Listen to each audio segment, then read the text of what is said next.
Assalamualaikum warahmatullahi wabarakatuh.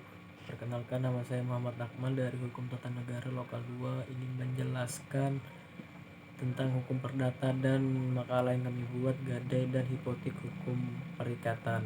Hukum perdata adalah ketentuan yang mengatur hak dan kepentingan antar individu dalam masyarakat. Tradisi hukum di daratan Eropa mengenal pembagian hukum menjadi dua, yakni hukum publik dan hukum privat atau hukum perdata. Dalam sistem Anglo-Saxon tidak dikenal pembagian semacam ini. Fungsi dan tujuan hukum perdata yaitu fungsi mempertahankan dan melaksanakan hukum perdata material. Artinya hukum perdata material itu mempertahankan oleh alat-alat penegak hukum berdasarkan acara perdata. Tujuan untuk merealisir pelaksanaan dari hukum perdata material. Dan saya akan menjelaskan tentang gadai dan hipotek hukum perikatan.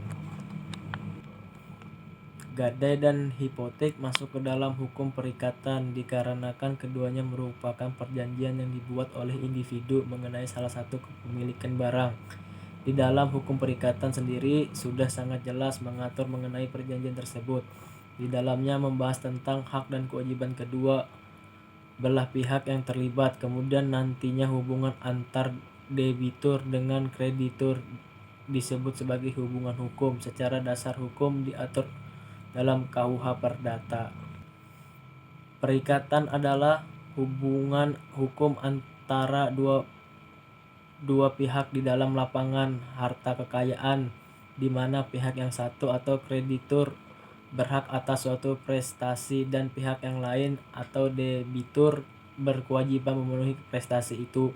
Oleh karena itu, dalam setiap perikatan terdapat hak di satu pihak dan kewajiban di pihak yang lain. Pengertian gadai menurut pasal 1150 KUH gadai merupakan suatu hak yang diperoleh berpiutang atas suatu benda bergerak yang diserahkan kepada oleh seorang berutang atau orang lain atas namanya, dan yang memberikan kekuasaan kepada si berpiutang itu untuk mengambil pelunasan dari barang tersebut secara didahulukan dari orang berpiutang lainnya, kecuali haruslah didahulukan biaya untuk melelang barang serta biaya yang telah dikeluarkan untuk menyelamatkan barang yang digadai tersebut.